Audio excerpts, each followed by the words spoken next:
Sekarang kita akan masuk ke bab baru, saudaraku seiman, hukum campur tangan ayah dan saudara dalam mahar wanita.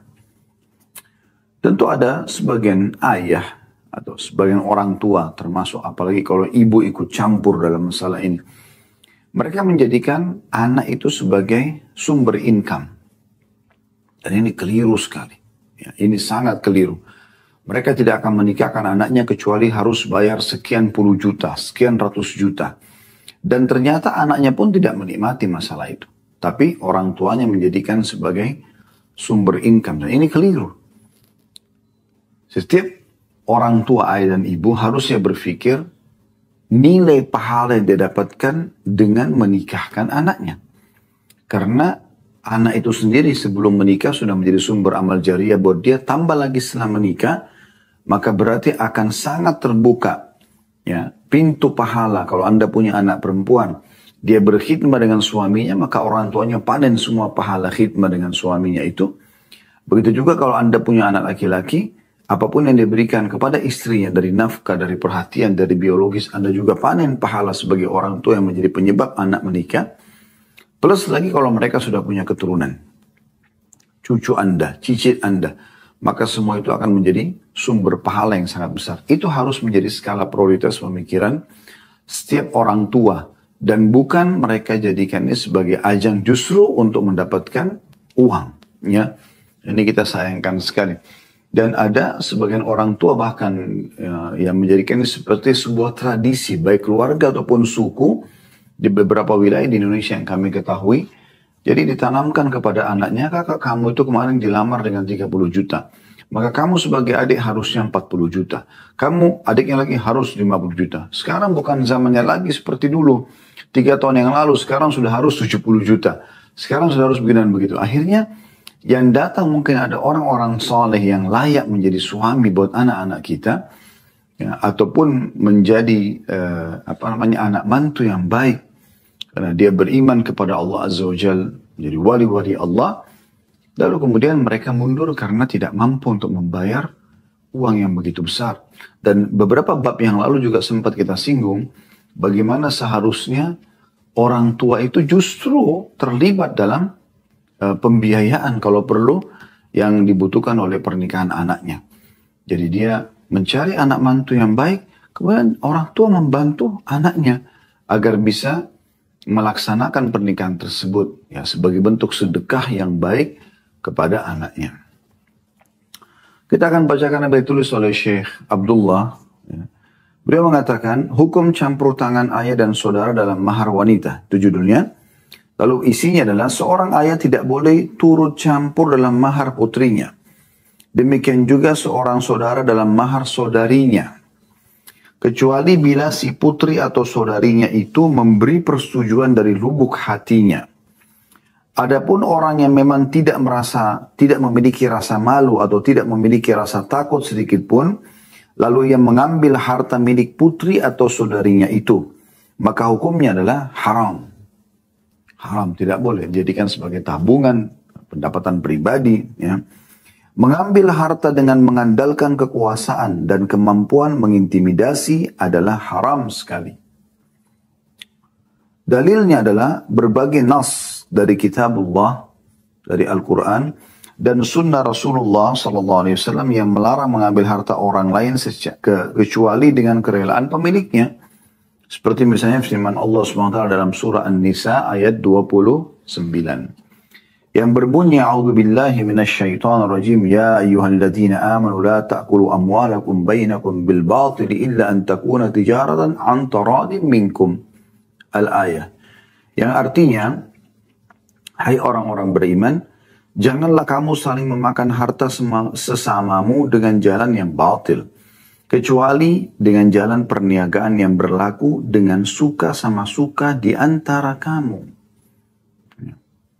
Jadi ayat ini jelas sekali bahwa saya tidak boleh memakan harta orang secara zalim, dimulai dari orang-orang terdekat kita. Mengambil harta pasangan misalnya, tidak boleh Anda sebagai istri lalu merasa, ini kan suami saya, pendapatan dia punya saya semua, itu keliru. Hak Anda adalah nafkah. apa yang membuat roda kehidupan bisa berjalan pada hari itu, dan kewajiban suami harian, bukan bulanan. Kalau ada suami memberikan Anda nafkah dari awal bulan untuk 1 bulan ke depan, ini sedekah yang luar biasa dari beliau. Harusnya beliau cuma memberikan hari itu kewajibannya. Besok beliau meninggal, dan ada lagi kewajibannya. Jadi kalau dia sudah kasih di awal bulan, tanggal 1 misalnya Januari, tanggal 2 Januari dia meninggal, berarti sudah ada lebih nafkah yang dia berikan sampai akhir bulan kepada Anda. Padahal itu bukan kewajiban dia. Jadi bukan semua income suami. Itu penting. Begitu juga sebaliknya suami. Tidak ada hak Anda untuk mengambil warisan si istri misalnya. Atau tabungan dia. Dengan alasan memakai untuk modal. Kecuali dengan keridoannya memang dia mau memberikan. Seperti kasus pernah istri Abdullah bin Mas'ud radhiyallahu anhum ajma'in, beliau ingin mengeluarkan dari hartanya, kemudian beliau menanyakan kepada Abdullah bin Mas'ud, kira-kira saya berikan kepada siapa? Kata Abdullah bin Mas'ud, kenapa jauh-jauh cari orang? Saya orang tidak mampu. Istrinya kebetulan orang kaya, sementara Abdullah bin Mas'ud orang miskin gitu. Maka, dan dia tentu sudah, istrinya sudah meridhokan tentang masalah, menerima tentang keadaan Abdullah bin Mas'ud. Artinya, mungkin dia memberikan nafkah semampunya gitu ya. Maka kata Abdullah bin Mas'ud, kenapa jauh-jauh? Kenapa gak kasih ke saya? Kata istrinya, kalau begitu coba tanyakan kepada Nabi SAW tentang hukum istri memberikan pada suami. Maka kata Abdullah bin Mas'ud, engkau lah yang datang bertanya, karena ini permasalahanmu gitu. Maka istrinya pun datang ke Nabi SAW dan menanyakan, lalu kata Nabi SAW, boleh tentunya. Dan itu sebuah sedekah yang sangat baik diberikan kepada suami. Tapi itu keridoan dari dia. Begitu juga orang tua pada anak. Tidak boleh kita menunggangi kekuasaan sambil mengatakan, oh kamu kan sudah banyak tabungannya, sini serahkan kepada saya semua. Saya kan ayah, saya kan ibu. Nggak boleh ini. Ya. Kita bisa zalim kepada anak-anak kita. Ya, harus dengan keridoan dia. Harus dengan keridoan dia. Kecuali ada satu keadaan di mana misalnya orang tua itu sangat membutuhkan. Dan dia tidak bisa lagi. Dia terdesak. Kalau dia tidak meminta atau mengambil harta dari anaknya, maka mungkin dia akan mati kelaparan di hari itu. Seperti kasus terjadi pernah ada seorang sahabat mengeluhkan tentang kedatangan ayahnya ke rumahnya di saat dia tidak ada dan meminta uang harta dari istri dia gitu.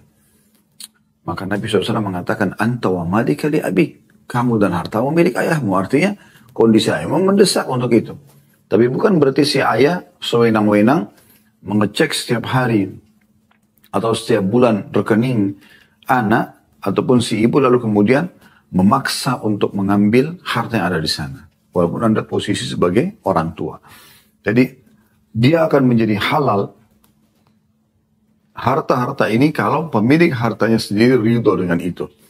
Masuk dalam masalah ini adalah mahar yang membuat perempuan tersebut nanti jadi halal untuk digauli atau dinikahi oleh calon laki-lakinya, gitu, atau calon suaminya. Lalu kata beliau dalam khutbatul wada, atau maksudnya khutbah Nabi SAW yang terakhir di musim haji pertama dan terakhir Nabi SAW, Nabi SAW mengumumkan bahwa harta dan kehormatan kaum muslimin haram untuk diusik. Nah, boleh kita sengaja membuat cara, merekayasa cara, ya, dan seakan-akan orang tidak tahu untuk mengambil harta seorang muslim. Ingat, dimulai dari orang terdekat. Tidak boleh seorang istri sengaja ya, membuat sebuah program yang tidak ada dan tidak perlu, lalu mendesak suaminya mengatakan, saya harus keluarkan ini, saya harus ambil begini, ada perawatan ini, padahal sebenarnya dia bohong. Sebenarnya tidak ada, itu tidak dilakukan. Dia hanya ingin menabung uang. Ini akan semua dipertanggungjawabkan depan Allah Subhanahu wa Ta'ala. Tidak bisa. Atau seorang suami, dia berbohong mengatakan misalnya, saya lagi nggak ada pekerjaan, maka sepertinya tabungan kamu kan masih ada, ya. Coba dikeluarkan dulu untuk kebutuhan rumah. Padahal sebenarnya dia punya. Dan itu kewajiban dia. Ini tidak boleh. Ya, ini tidak boleh. Atau seorang orang tua yang sebenarnya dia punya income, tapi dia tahu anaknya punya pendapatan, maka dia mengambil saja harta anaknya, gitu kan? Ada beberapa kasus begitu. Seorang ibu dia punya suami, hidupnya sudah cukup, Tapi dia tahu anaknya ini punya pekerjaan yang baik, anak laki-lakinya, maka dia mengganggu income anak laki-lakinya, sehingga nafkah untuk istri dan anak-anaknya itu terganggu. Ya. Dan ini dikeluhkan oleh anak mantunya perempuan. Kami sampai terganggu sekali. Sampai kebutuhan dasar pun tidak bisa karena selalu ibunya suami ini mengambil harta suami. Bagaimana hukumnya? Nah, ini semua kan kezaliman gitu. Tidak boleh sama sekali. Ya juga anak pada orang tua atau orang tua tidak mampu. Dia mampu tapi dia berbohong mengatakan saya tidak punya harta. Orang tuanya butuh bantuan untuk bayar rumah sakit segala macam dia tidak bisa. Nah, ini semua ya bisa masuk dalam hal-hal yang diharamkan. Kata beliau dalam khutbatul wada atau khutbah Nabi ini dikenal dengan khutbah perpisahan ya. Khutbah maksudnya khutbah wada perpisahan karena disebutkan dengan istilah ini pada saat itu Nabi SAW haji pertama dan terakhir beliau karena setelah pulang haji beliau meninggal dunia atau wafat tentunya ya. Nabi SAW mengumumkan bahwa harta dan kehormatan kaum muslimin haram untuk diusik. Seseorang diharamkan mengambil harta saudaranya kecuali dengan kerelaan hati pemiliknya. Allah Subhanahu wa taala berfirman dalam surah An-Nisa ayat 4. A'udzu billahi minasyaitonir rajim wa atun nisaa saduqatihinna nihla. Fa in tibna lakum 'an syai'in minhu nafsan fakuluhu hani'an mari'a. Berikanlah mas kawin atau mahar kepada wanita yang kamu nikahi sebagai pemberian dengan penuh kerelaan. Lalu jika mereka menyerahkan kepada kamu sebagian dari mas kawin itu dengan senang hati, maka makanlah atau ambillah pemberian itu sebagai makanan dalam kurung ya, yang sedap lagi baik akibatnya.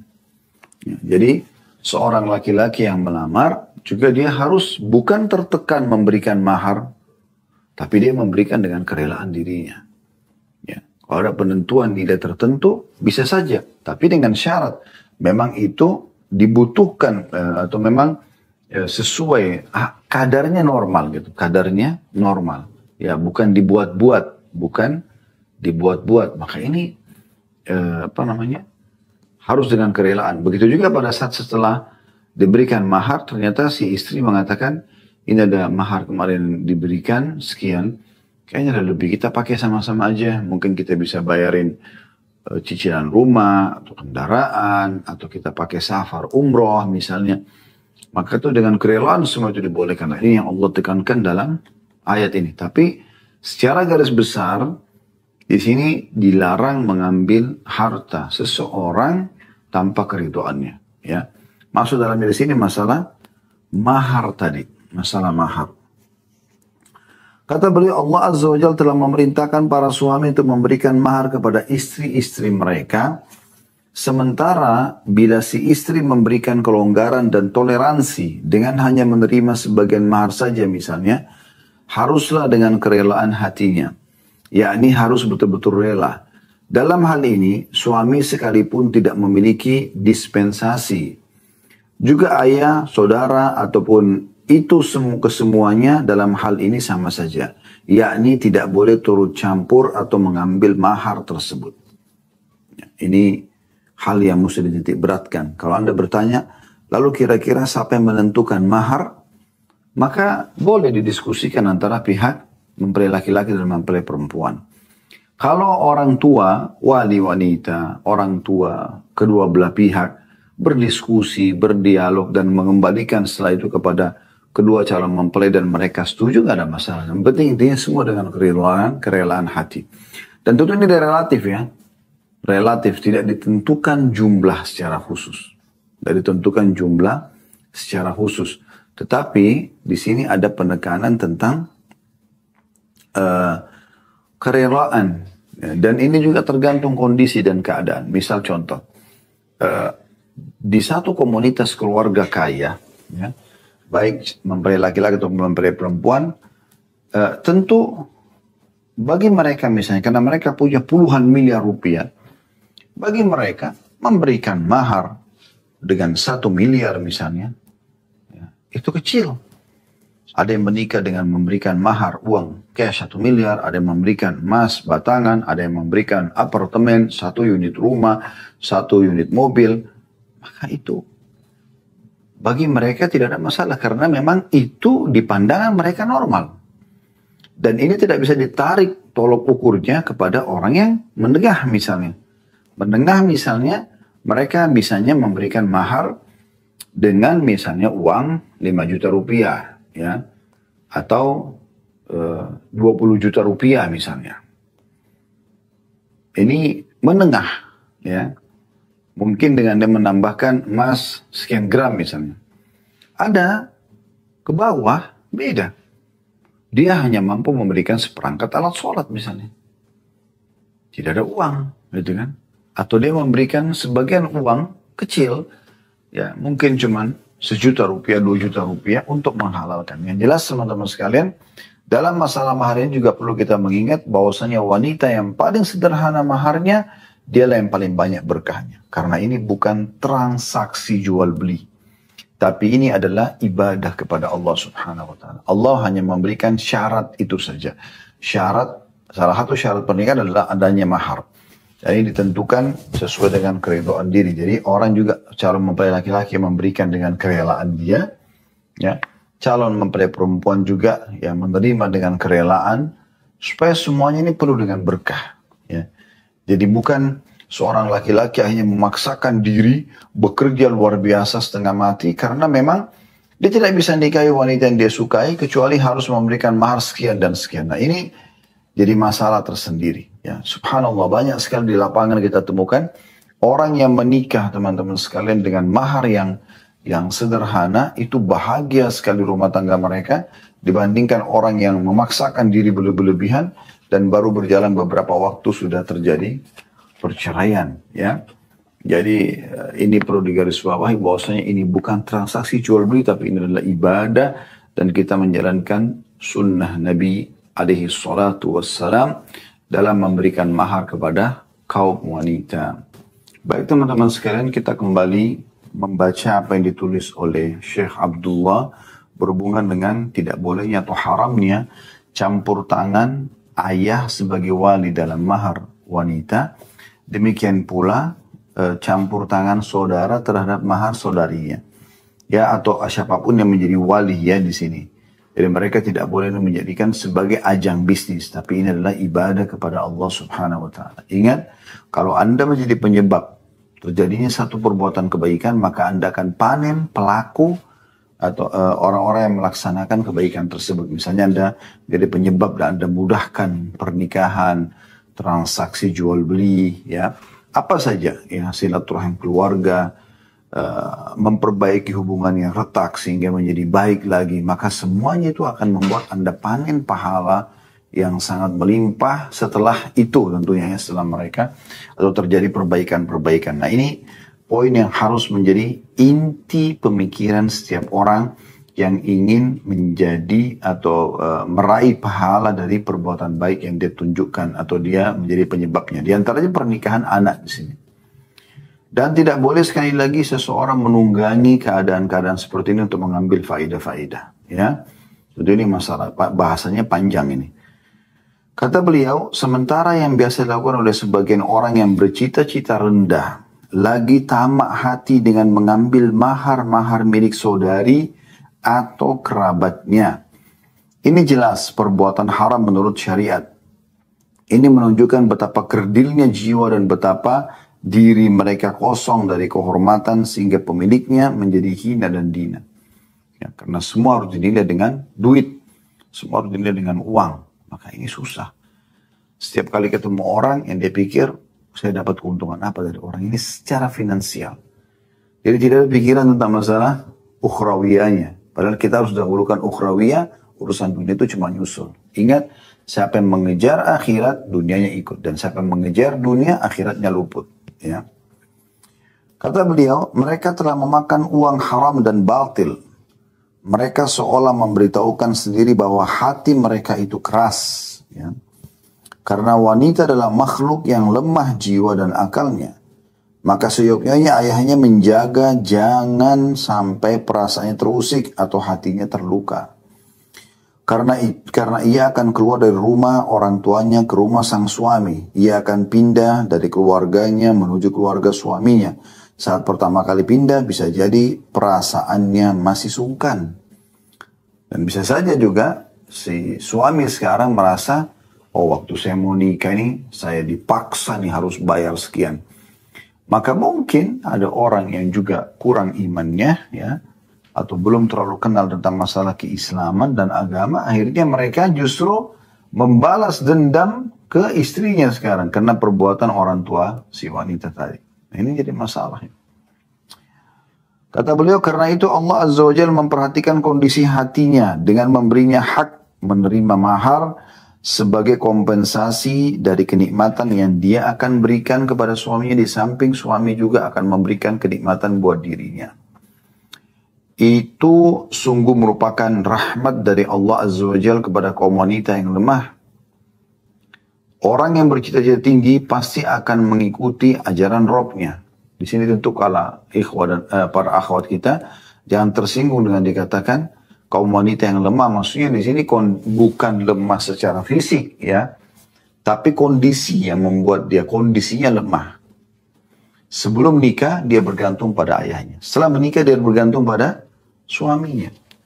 Ya, jadi ini harus betul-betul ya diletakkan pada tempat yang tepat. Makanya Allah menjaga hak mereka. Orang-orang yang bercita-cita tinggi pasti akan mengikuti ajaran Robnya. Hati mereka yang penuh kemuliaan tentu akan mendorongnya untuk memberikan tambahan finansial kepada istrinya selain dari mahar yang telah ia berikan tersebut. Maksudnya setelah dia menikah, kalau misalnya pun ya seorang laki-laki itu ridho dengan pemberian maharnya dan dia juga puas dengan pelayanan suami istrinya, maka dia akan memberikan tambahan tentunya. Ya, jadi nggak perlu ada pemikiran masalah keuntungan di atas pernikahan tersebut. Ini murni ibadah. Di paragraf terakhir beliau mengatakan Allah Azza wa Jalla mewajibkan kepada suami untuk menafkahi istrinya, juga memberikan kompensasi karena wanita akan lebih banyak tinggal dalam rumah dan berkonsentrasi penuh dalam rumah tangga. Ini potongan penting ya. Jadi Allah Azza wa Jalla setelah menikah, mengizinkan pernikahan seorang laki-laki kepada wanita, tentu mengikuti syariat Allah Subhanahu wa taala, maka Allah menjamin si wanita tadi. Oleh karena itu, ayahnya harus membagikan masalah ini. Ini anak mantunya nanti akan menjadi penjamin terhadap anaknya. Dia tidak boleh sengaja membuat si anak mantu laki-laki ini terdesak di awal pernikahan sehingga harus mengeluarkan uang banyak dan nanti dia bisa tanda kutip dendam pada anak perempuannya. Sisi yang lain, kalau dia misalnya berpikir sekarang saya minta mahar besar supaya saya kasih kepada anak perempuan saya misalnya. Siapa tahu nanti ada apa-apa dengan suaminya, dia sudah punya cadangan. Ini pemikiran yang negatif. Pernikahan belum berjalan sudah berpikiran negatif. Anda harus berpikir positif bahwasanya Allah Subhanahu wa taala mewajibkan para suami untuk menafkahi istrinya. Artinya, pindah dari rumah Anda ke rumah suaminya, maka keadaannya minimal sama ya, pemberiannya makan, minum, atau bisa lebih daripada apa yang Anda berikan. Sebagaimana juga Anda dan saya dan beberapa orang suami tentunya yang merasa memang pelayanan istrinya baik segala macam, mereka tidak akan perhitungan dari sisi finansial. Karena Allah Subhanahu wa taala meringankan hati setiap laki-laki untuk selalu ingin memberikan yang terbaik pada pasangnya, terutama memang yang berkhidmah dengan cara baik atau melayani dengan cara baik, dengan santun. Jangan juga menjadi seperti umumnya atau adanya kaum wanita yang kurang beriman kepada Allah Subhanahu wa taala, malah kasar dengan suaminya. Kadang-kadang bahkan minta nafkah itu dengan cara seperti orang yang sedang menagih hutang. Ya. Ingat dia besok tanggal 1. Kenapa enggak? Sebenarnya sama, tapi retorikanya berbeda. Misalnya mengatakan, Alhamdulillah, jazakallahu khairan. Semoga Allah balas kebaikan untukmu suamiku. Selama ini sudah 2 tahun, 3 tahun selalu dinafkahi. Dan selalu rutin, Masya Allah, on time di tanggal 1. Sehingga saya dan anak-anak selalu mendapatkan kebutuhannya. Semoga Allah balas dengan kebaikan dan Allah lapangkan rezekinya. Tanpa harus mengingatkan besok tanggal 1. Membaca itu saja suami sudah mengatakan, oh iya. Dia lihat tanggal di mejanya, meja kerjanya, oh ternyata sudah tanggal akhir bulan nih. Besok, maka dia teringat untuk memberikan nafkah tersebut. Itu kan hal yang baik, hal yang positif. Ya. Jadi suami akan lebih sungkan dan lebih santun dengan istri yang mengetahui atau menggunakan retorika yang baik. Ya, dibandingkan nanti dia ditekan dengan kata-kata yang kasar. Memang kalau ibumu itu lebih kau perhatikan. Memang kalau ponakanmu, memang kalau keluargamu. Padahal sebenarnya ujungnya mau minta uang orang gitu. Kenapa tidak dengan santun, dengan baik, dengan ramah, ya, akhlak yang baik. Membahasakan dengan santun, mendoakan dulu kebaikan. Itu adalah hal yang positif. Ya. Allahu a'lam. Kemudian beliau mengatakan, saya kembali membacakan paragraf terakhir. Allah Azza wa Jalla mewajibkan kepada suami untuk menafkahi istrinya. Juga memberikan kompensasi karena wanita akan lebih banyak tinggal dalam rumah dan berkonsentrasi penuh dalam rumah tangga. Ini penting. Berarti Anda kalau sudah berstatus istri, apalagi berstatus ibu, maka target utama rumah tangga Anda. Bukan karir-karir di luar rumah. Ya. Dan bukan semuanya dilimpahkan kepada PRT. Sehingga Anda berharap anak Anda menjadi hafidh Quran, orang soleh dan soleh, tapi di tangan PRT. Itu bisa dikatakan kecil sekali persentase keberhasilannya gitu. Itu juga rahmat lain yang Allah berikan kepada wanita. Maksudnya suaminya memberikan nafkah dan juga diberikan, maksud dalam nafkah itu tempat tinggal. Ya. Dia akan lebih banyak konsentrasi di rumah. Kesimpulannya, mahar seorang wanita itu haram untuk dimakan orang lain. Bahkan dianggap harta rendah, hina, kezaliman, dan kemungkaran. Walaupun oleh ayahnya sendiri sebagai wali atau saudaranya bila memang ayahnya sudah tidak ada yang menjadi walinya. Jadi ini adalah pendapatan yang haram. Kita akan lanjutkan nanti pertemuan akan datang insya Allah dengan beberapa catatan dan peringatan atas pelanggaran dalam akad nikah dan pesta perkawinan. Namun di kali ini insya Allah kita akan coba menambahkan informasi tentang bahayanya mengkonsumsi harta yang haram. Dan kita akan insya Allah saya akan coba baca dari buku yang lain. Yang ditulis Syekh Abdullah bin Sa'ad Al-Falih. Akibat makanan yang haram. Itu akibat makanan yang haram. Dan ini sesuatu atau buku yang sangat unik ya. Kalau bagi saya. Buku yang kecil tapi memiliki bobot yang sangat luar biasa gitu ya. Bagaimana beliau menyimpulkan tentang pendapatan-pendapatan haram ini. Dalam sebuah buku kecil ya. Yang memang butuh untuk dibahas gitu. Bermula daripada beliau mengangkat surah Al-Mu'minun ayat 51 di mana Allah Subhanahu wa taala menyuruh kita hanya mengkonsumsi dan mencari pendapatan halal saja. A'udzu billahi minasyaitonir rajim. Ya ayyuhal rusulu kulu minat thayyibati wa'malu shalihan. Al-ayat. Wahai para rasul, makanlah dan carilah pendapatan dari yang baik-baik saja. Maksudnya yang Allah halalkan. Dan kerjakan kebajikan, sibuk dengan amal soleh setelah itu.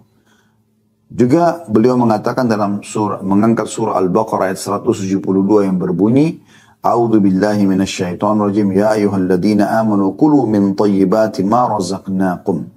Wahai orang-orang beriman, makan dari rezeki yang baik saja yang kami berikan kepadamu. Imam Ahmad mengatakan rahimahullah, makan itu termasuk agama. Ya. Ia berargumentasi dengan kedua ayat ini. Maksudnya makan makanan halal, punya pendapatan halal, bagian daripada perintah agama. Ya, berarti kalau mencari pendapatan haram, termasuk tadi mengambil dari mahar anak, ya, atau menjadikan pernikahan sebagai ajang bisnis, ya, itu juga baik dari ayah atau ibu dan juga saudara atau saudara ataupun saudari, ini semua masuk dalam masalah ini. Kata beliau karena itu, ya, orang muslim wajib takut kepada Allah dan merasa diawasi olehnya saat berada di masjidnya ketika sholat dan berdoa. Serta merasa diawasinya saat berada di tempat dagangnya, pabriknya, atau di atas kursi kerjanya, bahkan di setiap lini kehidupannya. Ia takut kepada Allah, hanya mencari yang halal saja, dan tulus tulus dalam bekerja. Dan itu berjalan sesuai dengan sabda Nabi SAW, ittaqillah haitsu ma kunt. Bertakwalah kepada Allah, ya, dimanapun dan bagaimanapun kamu berada. Orang muslim itu akan dimintai pertanggungjawaban atas semua perbuatan dan perangainya, serta dicatat dalam buku catatan amal yang tidak meninggalkan yang kecil maupun besar. Nabi SAW telah mengingatkan dalam sebuah hadis yang diriwayatkan oleh Tabarani dan juga Al-Bazzar dengan sanad sahih. Kata Nabi SAW, "Lan tazula qadama 'abdin yawmal qiyamah hatta yus'alu an arba'ah." Tidak akan tergelincir kedua telapak kaki hamba pada hari kiamat hingga ditanya tentang 4 perkara. An umurihi fima afnah, tentang umurnya, untuk apa dia habiskan, waktunya. Dia pakai untuk apa saja waktunya. Wa an syababihi fima ablah, dan masa mudanya dia pakai untuk apa? Karena dia masih energik, ya. Wa an malihi min aina iktasabu fima anfaqah, dan hartanya dari mana dia dapatkan dan kemana dia keluarkan. Itu Allah akan tanya semua. Termasuk makan yang bukan hak Anda. Ini sedang dibahas sekarang. Mahar anak aja nggak boleh. Ya. Wa an ilmihi madza amila fihi, dan ilmunya, ya, untuk apa atau apakah dia telah amalkan. Apakah dia telah amalkan. Kata penulis ini, saya bacakan kembali ya. Abdullah bin Sa'ad Al-Falih mengatakan dalam buku ini, apakah engkau tahu, wahai saudaraku sama muslim, bahwa engkau akan dimintai pertanggungjawaban pada hari kiamat tentang segala sesuatunya. Di antaranya adalah tentang harta. Engkau akan ditanya tentangnya dengan pertanyaan, dari mana engkau mendapatkannya dan untuk apa engkau nafkahkan. Dari mana engkau dapatkan, kemana engkau keluarkan. Ingat, semua pendapatan haram tidak ada keberkahannya. Bahkan akan mendatangkan efek-efek negatif. Kata beliau, selamat bagi siapa saja mencari dari jalan-jalannya yang disyariatkan dan menafkahkannya pada aspek-aspek yang disyariatkan. Yaitu menafkahkan untuk dirinya sendiri dan keluarganya dengan tidak berlebihan dan tidak pula kikir. Ini konsep dasar syariat, ya. Kita mencari pendapatan dan mengeluarkannya. Tidak berlebihan dalam semua itu. Orang ini diberi pahala atas perkara itu. Ia tidak lupa akan hak Allah di dalamnya berupa zakat dan selainnya berupa aspek-aspek kebajikan, menyambung hubungan dan berbuat kebajikan. Sebaik-baik harta adalah hartanya dan orang ini mendapatkan kedudukan yang paling utama. Sebaliknya, celakalah bagi siapa yang mencarinya dari jalan-jalan yang diharamkan atau bersyubhat berupa kecurangan, riba, transaksi-transaksi yang diharamkan, undian, tipu daya untuk mengambil harta orang lain secara batil, makan harta anak yatim atau janda dan orang miskin, kemudian menafkahkannya dalam aspek-aspek keharaman berupa alat-alat hiburan, minuman keras, narkoba, atau bepergian ke negeri-negeri kafir atau negeri-negeri yang menghalalkan segala macam hingga mendapatkan keharaman yang diinginkan nafsu dan syaitan. Atau berfoya-foya dan menghambur-hamburkan harta bukan pada tempatnya. Karena orang ini adalah saudara syaitan. Sebagaimana Allah sebutkan dalam surah Al-Isra ayat 27 yang berbunyi, a'udzubillahi minasyaitonirrajim, innal mubadzirina kanu ikhwana syayatin wa kana asyaitanu rabbih kafura. Sesungguhnya orang-orang yang memboros, ya, orang yang boros atau yang mengeluarkan harta bukan pada tempatnya. Pada hal-hal yang haram masuk dalam masalah ini adalah saudara-saudara syaitan. Kata beliau, maka bertakwalah kepada Allah, wahai hamba Allah, dan ketahuilah bahwa engkau akan dimintai pertanggungjawaban mengenai hartamu. Dari mana engkau mendapatkannya dan untuk apa engkau menafkahkannya. Bersiap-siaplah untuk menjawab pertanyaan dan memberikan jawaban yang benar. Ya. Maksud dalam masalah ini juga seperti hak waris, ya. Yang juga banyak orang seperti itu. Saya kemarin ketemu dengan jamaah yang membahasakan ada orang tua meninggal, kemudian saudaranya tidak mau membagikan sebagian dari hak waris atau memang ada warisan di sini. Ini haram semuanya, nggak boleh. Untuk apa ini? Harta haram tidak akan ada manfaatnya. Kepada mereka yang menggampangkan tentang makan haram Akan aku sebutkan sebagian dari dampak yang mengerikan dan kerugian yang sangat besar yang akan kembali kepada pribadi dan masyarakat berupa kebinasaan dan kehancuran di dunia dan juga di akhirat. Artinya beliau akan sebutkan di buku ini dampak-dampak. Kalau Anda tetap memaksakan diri mengambil harta haram, termasuk di sini wali mengambil dari mahar anak perempuannya gitu. Mudah-mudahan itu menjadi penjera dan penghalau bagi mereka agar mereka hanya mencari yang halal saja dan berhati-hati dari perkara syubhat. Hendaklah yang menjadi tekad setiap muslim ialah mencari yang halal, bukan mencari harta dan bukan mencari murni harta, ya, tapi halalnya gitu. Dan ia bukan golongan yang disinyarir oleh Nabi SAW. Ya'ti 'alan nasi zamanun la yubadil mar'u ma akhadha minhu aminal halali aminal haram. Akan datang pada manusia suatu zaman yang ketika itu seseorang tidak peduli apa yang diambilnya, apakah dari kehalalan ataupun dari keharaman. Hadis riwayat Bukhari. Ya. Beliau kemudian menyebutkan tentang dampak-dampak. Nah, dampak pendapatan haram. Jadi selain membahas tentang memang haramnya seorang wali, apakah itu ayah atau saudara terhadap saudari, ayah terhadap anak perempuannya, atau saudara terhadap saudarinya. Kalau ini orang-orang yang bisa menjadi wali aja nggak boleh, apalagi orang yang tidak bisa jadi wali kayak ibunya, tantenya, saudarinya, ini semua tambah tidak boleh hukumnya. Ya, sengaja menunggal pernikahan anaknya atau saudarinya atau ponakannya untuk menjadikan sebagai sumber pendapatan. Ini tidak boleh. Yang paling pertama dampak yang disebut oleh beliau pendapatan haram ini adalah menghilangkan keberkahan. Makna keberkahan kecukupan. Sebanyak apapun akan habis tanpa ada terlihat. Nah, ini sering terjadi. Kalau Anda pernah lihat begitu, rekening Anda sekian banyak uang, ratusan juta, miliaran. Loh, kok habis ya? Kemana ya? Kok nggak kelihatan? Nah, berarti ada sesuatu di situ. Allah sebutkan dalam surah Al-Baqarah ayat 276, A'udzu billahi minasyaitonir rajim. Yamhaqullahu riba wa yurbis sadaqat. Allah memusnahkan riba dan menyuburkan sedekah. Ya. Di sini riba adalah mewakili sesuatu pendapatan yang haram. Juga sabda Nabi SAW, Al-bayya'ani bil khiyari ma lam yatafarraqa fa in sadaqa wa bayyana burika lahuma fi bai'ihima wa in katama wa kadaba muhikat barakatu bai'ihima. Penjual dan pembeli itu berada dalam khiyar selama keduanya belum berpisah. Maksudnya khiyar itu masih bisa melanjutkan transaksi atau membatalkannya selama berduanya masih bersama. Keduanya belum berpisah, pembeli dan penjual. Jika keduanya jujur dan transparan, maka keduanya diberkahi dalam jual belinya. Sebaliknya, jika menyembunyikan dan berdusta, maka dihapuskan keberkahan jual belinya. Hadis riwayat Bukhari dan juga An-Nasai. Ya, artinya di sini, kalau Anda transparan, Anda jujur apa adanya dan niat memang mengejar yang Allah halalkan, maka Allah akan berkahi. Tapi kalau tidak, akan diangkat keberkahan. Walaupun yang dijual mobil bekas, tapi kena jujur dan transparan, maka laku dengan baik. Yang menjual dapat uang penuh keberkahan, yang membeli juga produk tersebut mendapat keberkahan. Artinya, walaupun mobil bekas, dia bisa pakai dalam jangka waktu yang lama, tanpa ada masalah.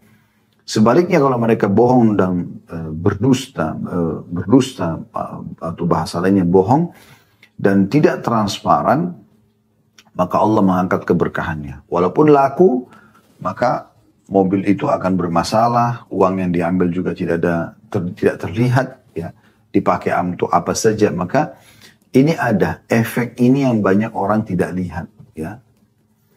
Kata beliau, lihatlah saudaraku tentang akibat dusta dan bertransaksi dengan keharaman berupa riba, kecurangan dan selainnya, sungguhnya itu menghilangkan keberkahan.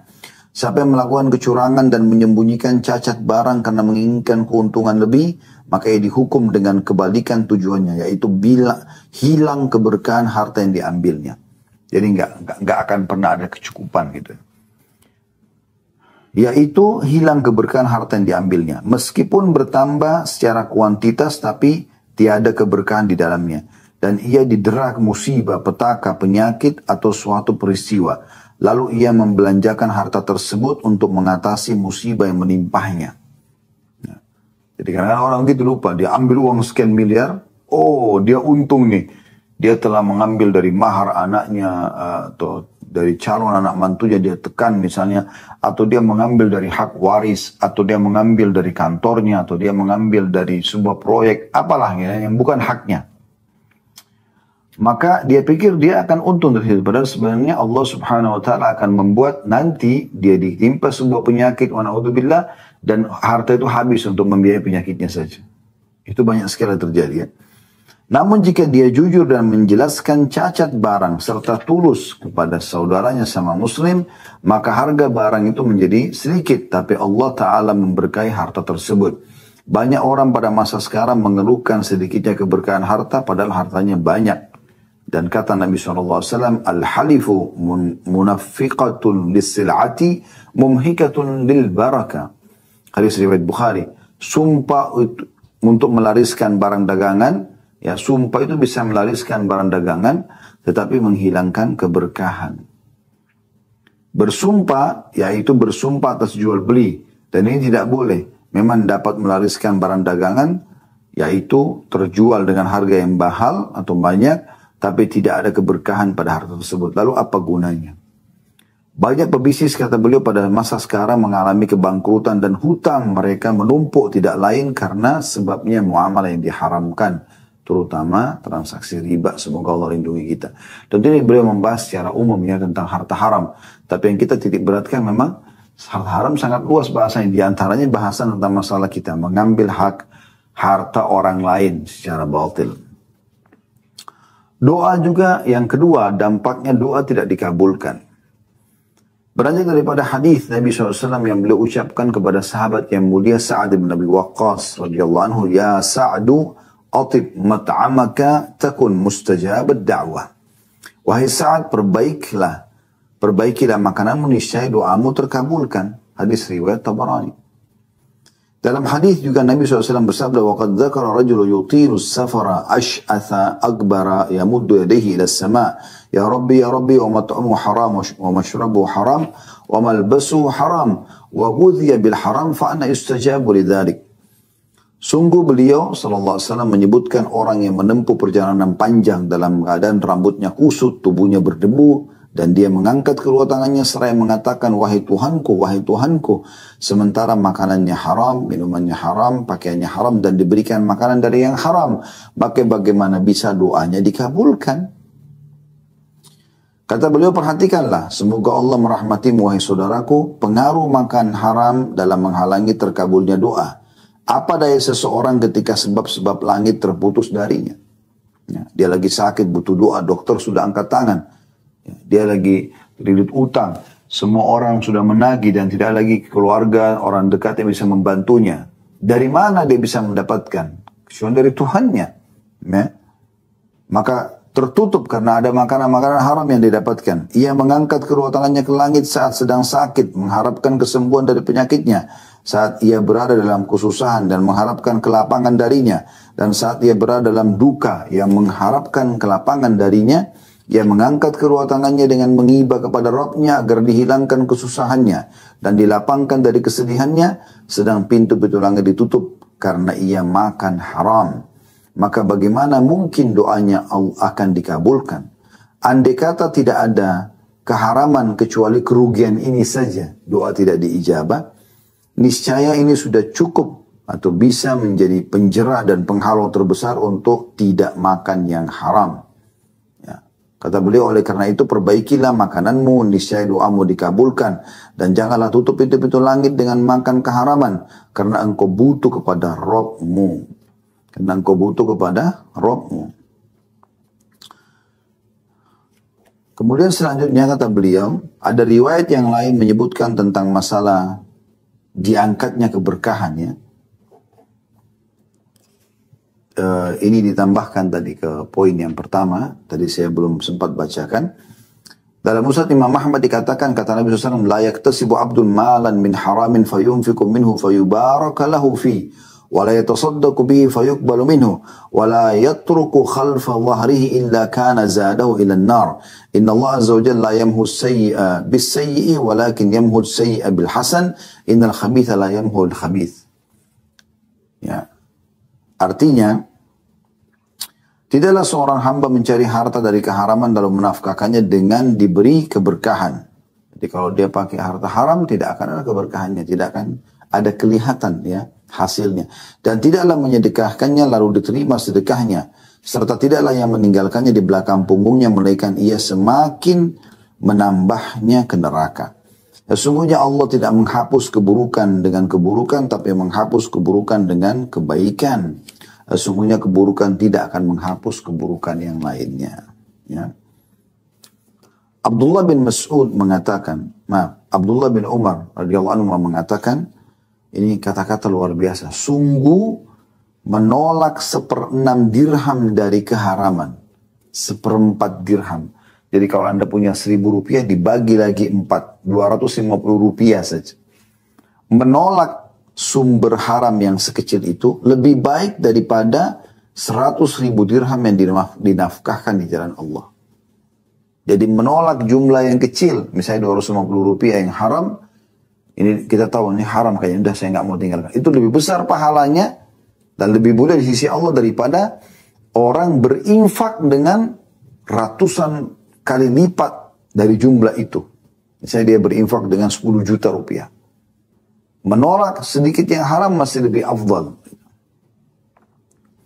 Abdullah bin Mubarak rahimahullah, seorang ulama tabi'in, mengatakan, sungguh jika aku menolak 1 dirham dari syubhat, lebih aku sukai daripada menyedekahkan 600 dirham. Jadi aku menolak 1 dirham dari syubhat, kayaknya ini haram gak deh, saya gak mau ambil. Lebih aku cintai, lebih aku sukai daripada aku berinfak 600.000 dirham. 1 dirham tolak yang haram, lebih aku sukai daripada aku berinfak dengan 600.000. Jadi Anda menolak 1.000 rupiah haram, lebih disukai oleh Abdullah bin Mubarak daripada ya Anda bersedekah dengan 600 ya ribu rupiah gitu.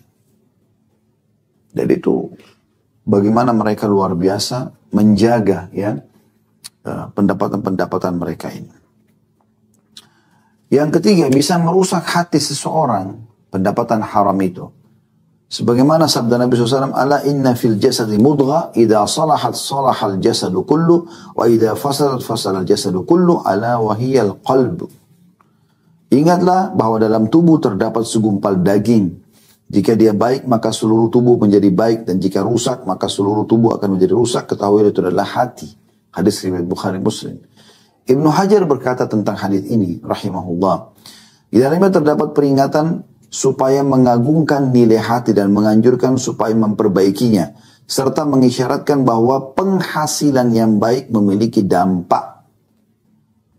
Penghasilan yang baik memiliki dampak terhadap kebaikan hati seseorang. Jadi hati orang mudah sulit khusyuk, ya, keras hatinya, suka kasar. Ini semua termasuk pengaruh dari masalah pendapatan-pendapatan yang haram tersebut. Imam Ahmad mengatakan rahimahullah, waktu ditanya, dengan apa hati bisa menjadi lunak? Benar daripada hadis ini ya. Karena kalau hatinya baik, lunak, ya, maka akan baik semua urusannya. Kalau buruk, maka buruk semuanya. Maka beliau mengatakan dengan pendapatan halal. Dengan pendapatan halal. Ya. Yang keempat, pendapatan haram itu bisa mendatangkan kegelisahan, ya, kebimbangan, kehinaan. Kalau seseorang misalnya mengambil sesuatu yang haram, misalnya dia mengambil uang 1 juta rupiah tapi haram, bukan hak dia. Setiap kali dia dengarkan ya angka 1 juta, dia ketakutan sendiri. Kenapa dia tidak hidup apa adanya? Pas. Ya, Allah kasih begitu, sudah begitu. Jangan terpengaruh dengan casing dan kemasan ya. Karena itu semua cuma kemasan saja. Kemasan. Kita makan, orang makan pakai piring emas dengan orang makan pakai daun pisang, beda kemasan. Intinya kan makan. Judulnya kan makan. Beda kualitas makanannya, iya, sesuai dengan kemampuan, tapi tetap saja makan. Ya. Jadi jangan terpengaruh dengan casingnya. Yang penting target kita tercapai. Makan ya makan, tidur ya tidur. Makanya kita lihat orang-orang yang susah, bahkan kadang-kadang makan bekas orang, tidur di trotoar jalanan, ya, di pinggir jalanan. Mereka bisa nikmat saja tidurnya. Gitu kan? Tidak ada masalah, karena mereka tidak terbebani dengan itu. Kemudian yang kelima, ancaman dengan siksa yang keras pada hari kiamat. Beliau mengangkat contoh di sini tentang masalah memakan harta anak yatim, ya. Dari surah An-Nisa ayat 10. A'udzu billahi minasyaitonir rajim. Innal ladzina ya'kuluna amwalal yatama dzulman innama ya'kuluna fi butunihim nara wa sayaslawna sa'ira. Sesungguhnya orang-orang yang memakan harta anak yatim secara zalim, sebenarnya mereka itu menelan api dalam perutnya dan mereka akan masuk ke dalam api yang menyala-nyala. Dan neraka jahanam itu, ya.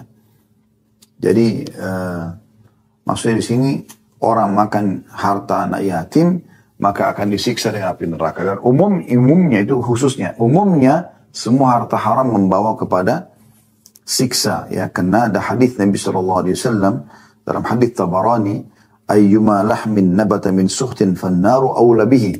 Beliau mengangkat hadis ini, ya. Daging manapun yang tumbuh dari pendapatan haram maka neraka lebih patut baginya. Jadi bisa membawa ke dalam api neraka. Ini efek yang kelima, gitu. Efek yang kelima. Jadi ini kecelakaan yang luar biasa, gitu. Bagaimana efeknya sangat besar terhadap hal-hal yang mendatangkan harta yang haram ini, ya. Dan tentu banyak sekali yang beliau angkat di sini. Ada contoh-contoh tentang bagaimana Nabi SAW pernah gelisah tidur di satu malam, ya. Kemudian dilihat oleh salah satu istri beliau, ya. Kemudian istri menanyakan, kenapa ya Rasulullah Anda gelisah, ya. Kemudian beliau menceritakan, beliau menggambarkan dalam riwayat, kalau saya dalam riwayat Bukhari Muslim, ya, kalau saya tadi masuk ke dalam rumah dan saya temukan ada satu kurma yang tergeletak, lalu aku memakannya, gitu. Dan aku khawatir itu jangan sampai adalah kurma sedekah. Artinya bukan untuk beliau, tapi untuk disedekahkan. Begitu juga dengan Abu Bakar radhiyallahu anhu pernah memiliki seorang budak yang beliau bebaskan bekerja, terserah mau kerja di mana saja. Dan sebagai bentuk penghormatan terhadap budak tersebut, kalau dia sudah ada income hari itu, dia beli makanan lalu dia tawarkan untuk makan bersama Abu Bakar duduk makan bersama dia. Dan selalu Abu Bakar nanyakan, dari mana nih, dari mana pendapatan kamu kerja apa hari ini, gitu kan. Satu waktu Abu Bakar lupa nanya, tidak nanya kepada dia tentang masalah apa yang dia, dari mana sumbernya. Lalu kemudian setelah makan baru Abu Bakar tanya, ini tadi yang kita makan dari mana, kamu kerja apa hari ini. Dia bilang, di masa jahiliyah dulu saya pernah pura-pura jadi dukun. Pura-pura jadi dukun. Kemudian ada orang yang saya sampaikan, lakukanlah ini. Tiba-tiba benar gitu. Tiba-tiba saja. Dan dia waktu itu tidak punya pendapatan. Sekarang dia ketemu saya, dia ingat itu utang dia bayar. Maka itu saya berikan makanan ini. Abu Bakar tanpa banyak bertanya, ini karena pendapatan dari penipuan. Pura-pura jadi dukun. Jadi dukun aja sudah nggak boleh, ini pura-pura jadi dukun. Dan ini dibayar dari kasus pembohongan itu. Maka beliau mengorek, memasukkan telunjuknya ke dalam tenggorokannya lalu memuntahkan makanan tersebut. Sa'ad bin Abi Waqqas berkata radhiyallahu anhu, tidaklah aku mengangkat satu suap ke mulutku, melainkan aku dalam keadaan mengetahui dari manakah datangnya dan dari manakah keluarnya. Ya. Ini diambil dari buku Jami' Ulum wal Hikam, jadi 1 halaman 275. Jadi saking pekahnya, satu suap aja beliau teliti dulu. Wahab ibn Munabbi berkata, barang siapa yang ingin doanya dikabulkan Allah Ta'ala, maka hendaklah yang memperbaiki sumber makanannya atau pendapatannya. Juga sama dari buku yang sama, Jami' Al-Ulum wal Hikam, di jilid 1 halaman 275. Wahab ibn Al-Ward, kalau tadi Wahab ibn Munabbi, ini Wahab ibn Ward berkata, andai kata engkau berdiri menggantikan tiang ini, maka tiada sedikit pun bermanfaat bagimu hingga engkau memperhatikan apa yang masuk ke dalam perutmu, apakah halal ataupun haram. Jadi maksudnya, kalaupun engkau hanya berdiri di tiang di masjid, cuma menggantikan tiang ini, di situ saja, sholat 5 waktu, ibadah terus kepada Allah sampai mati, tidak akan bermanfaat, kata beliau, sampai kau memperhatikan makanan yang masuk ke perutmu itu halal atau tidak. Jadi di sini bukan cuma sekedar dia bekerja mendapatkan pendapatan. Orang kalau kasih pun dia hati-hati. Karena bisa berpengaruh kepada hisab Allah subhanahu wa ta'ala. Kata beliau ini hanya sekedar contoh saja. Jangankan bicara yang haram.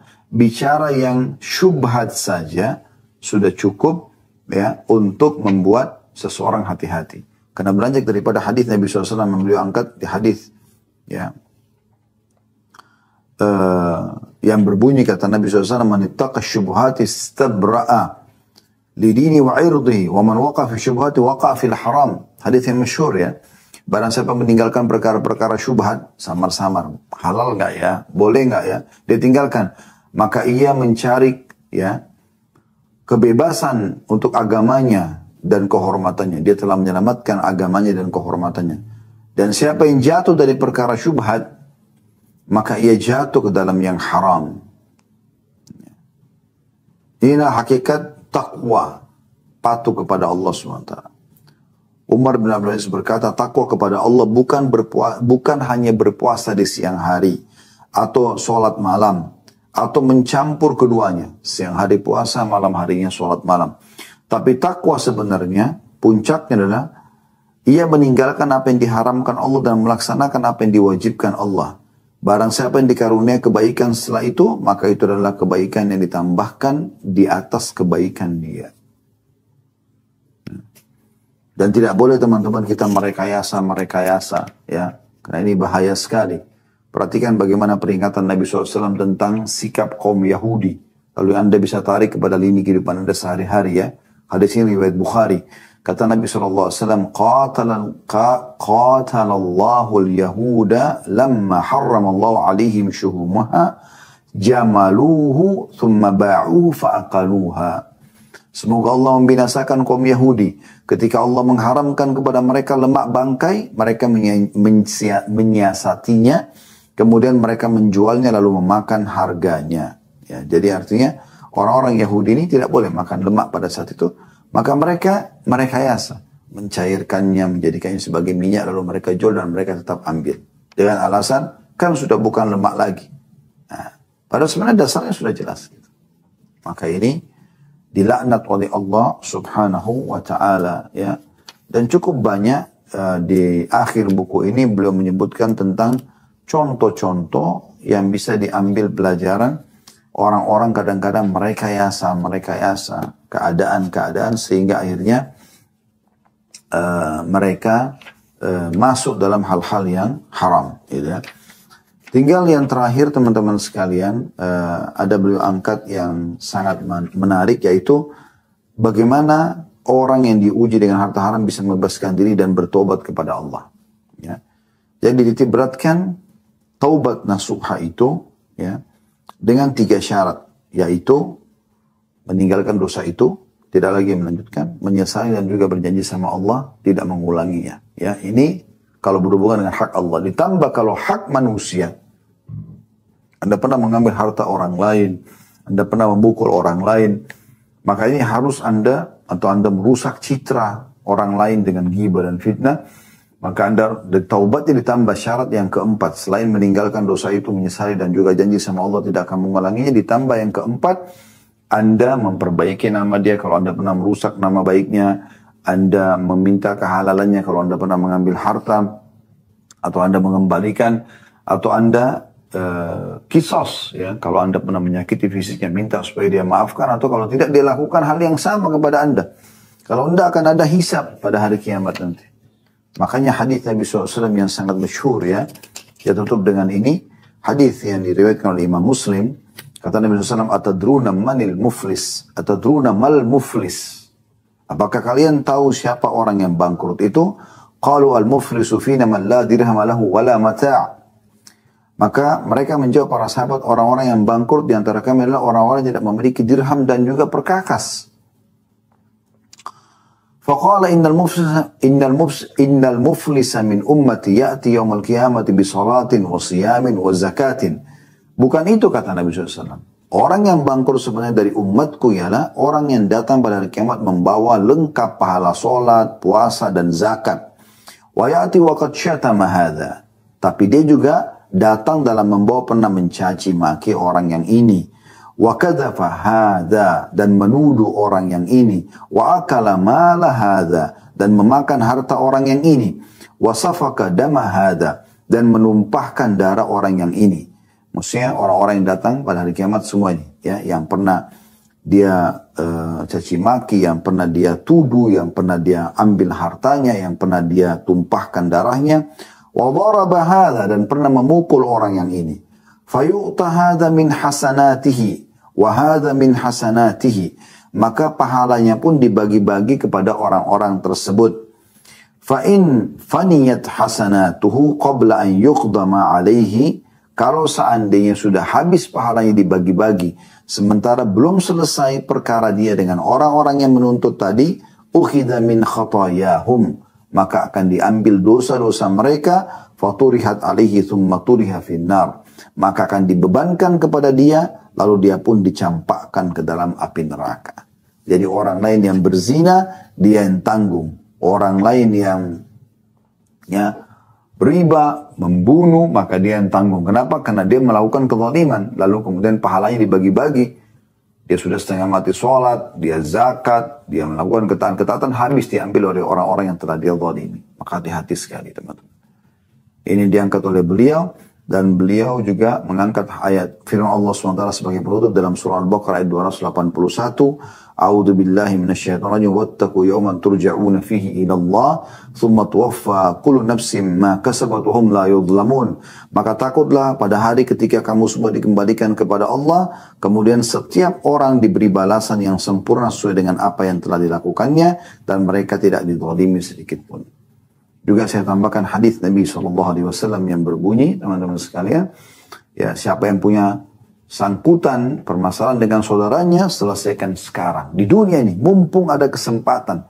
Dia masih hidup, Anda masih hidup. Selesaikan. Sepahit apapun, lebih baik Anda selesaikan sebelum datang hari tidak ada lagi manfaatnya dirham dan dinar. Nggak ada lagi. Transaksi uang, negosiasi sudah nggak bisa. Di dunia, Anda misalnya negosiasi. Anda pernah sakitin orang, dia tidak mau maafkan, Anda tolong maafin saya. Kalau perlu kita negosiasi, kasih dia harta, kasih dia kendaraan, supaya dia mau maafkan misalnya. Supaya selesai.